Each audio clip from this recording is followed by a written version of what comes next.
Well, fuck you, donkey flaps. Fucking fuck you, you fuck. Yeah, fuck off. Don't you fucking fuck off. You can fuck your fucking self, you fucking fuckface. Yeah, and fuck you too. Hello, Samaritans. This is my day, this is my day, and nothing's gonna stop me. No one's gonna hurt me, no one's gonna make me beg or make me go away.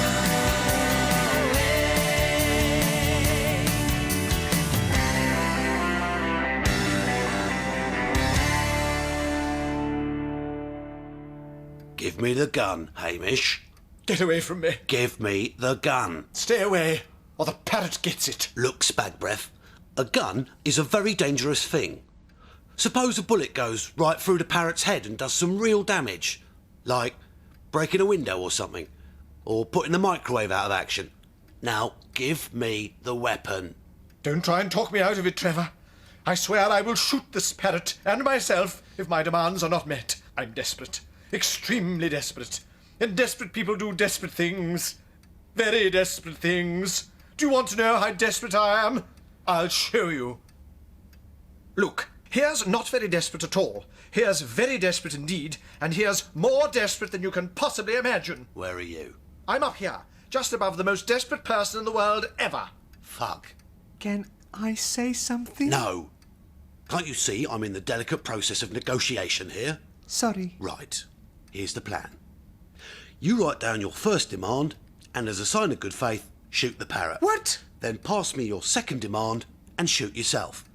I can then focus my full attention on both of your demands without being distracted by you waving a gun around. Then what? I'll give you a decent burial and flush the parrot down the Hewitt. I don't think much of your hostage negotiating technique. It's the softly approach. What the fuck is going on? Hamish is holding the parrot hostage. So what do you think we should do? Before or after he shoots the bird? Before. We could go and have a sandwich. Good idea. Guys? So, anyway, they decided to go in with machine guns, grenades and high explosives. They killed 7 terrorists and all of the 250 hostages, mostly women and children. Oh dear!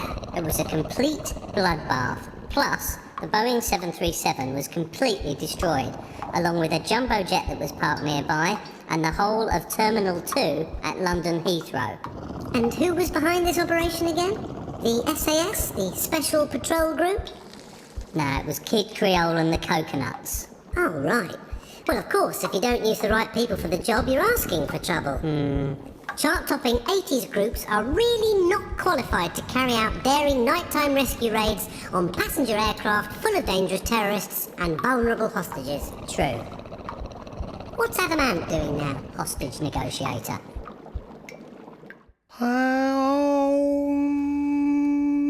Will you shut up? I'm thirsty. Can we send out for some water? Of course not. This is a standoff situation. We have to bargain for everything. Oh, right. What exactly are your demands, by the way? I don't know yet. I only know that they are complex, confused, and completely unachievable, and that they will probably result in senseless killing. I see. Can I hold the gun for a while? No. Well, I think we should just wait and do nothing. What do you think? I agree in every detail, except the bit about doing nothing. Oh? I think we should rush Hamish with tear gas and a high-pressure water cannon. We've got a cricket bat. That'll do. I would like to read a short prepared statement. However, I can't do that because I'm wearing this blindfold. I'm not entirely happy with being held as a hostage. I believe it contravenes fundamental principles of humanitarian law, as reflected in the 1949 Geneva Convention and its associated protocols for parties living in rented urban accommodation.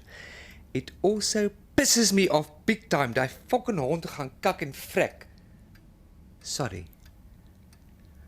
While international law permits the taking of prisoners, it expressly forbids the taking of small featherless birds as hostages. The practice is also condemned by Amnesty International, NATO, and the passenger bylaws of London Transport. Furthermore, my captor has repeatedly abused my human rights, clearly deriving extreme sexual pleasure from the act of taunting and torturing me with an electric cattle prod. He has also forced me to drink my own urine, but I don't really mind doing that. What's that? It's a list of Hamish's demands. Give it to me. 1/2 pound of butter, a pint of semi-skim milk. Oh, okay, I get it. This is the shopping list and Hamish's demands are written on the other side, right? No, those are his demands. What? A box of cornflakes, a dozen eggs and 3 tins of reduced sugar Star Wars pasta shapes? Yes.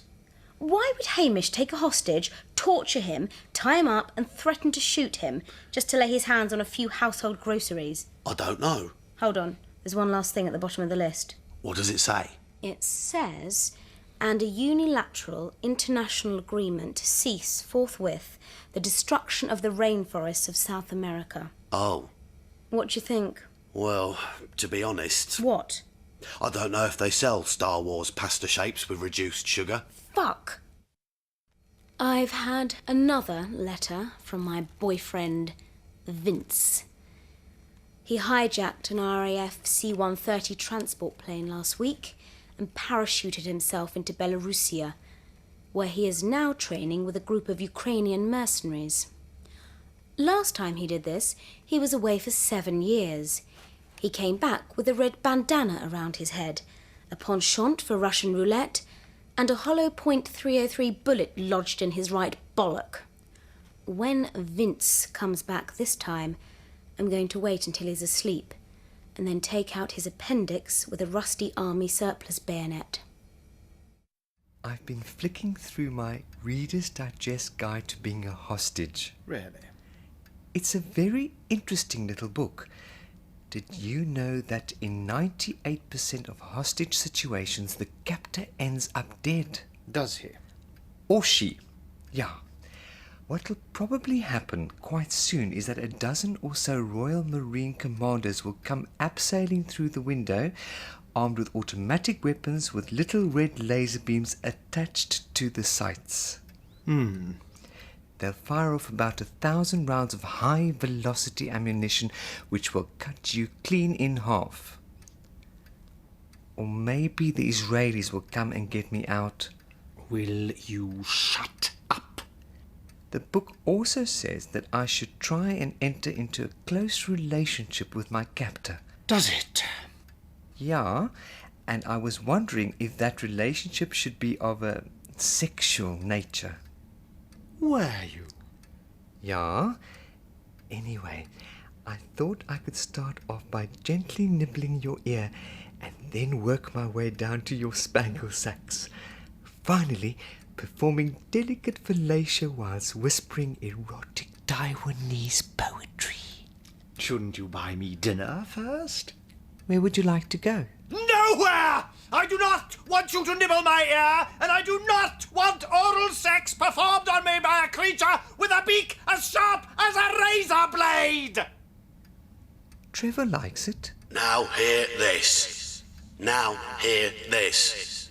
We know that you are in there. Nothing gets past you, does it?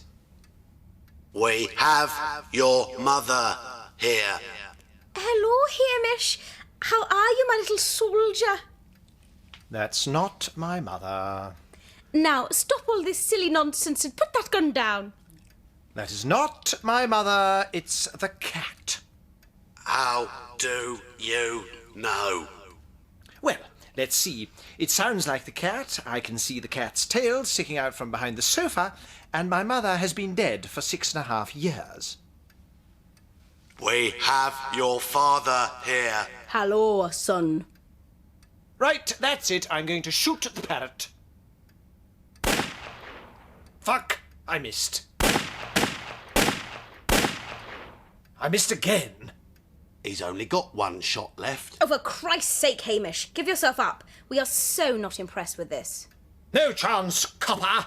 I've saved the last bullet for myself. Hamish? Hamish?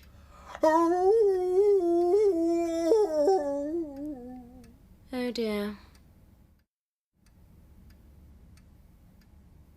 It's only a flesh wound. A flesh wound. He has a bullet lodged in his brain. And from what substance is the brain constructed? Flesh? I'll rest my case. Where's the parrot? In the kitchen, playing Russian roulette with an army surplus pistol. I think he's going to need some pretty heavy counselling after this ordeal. Or maybe not.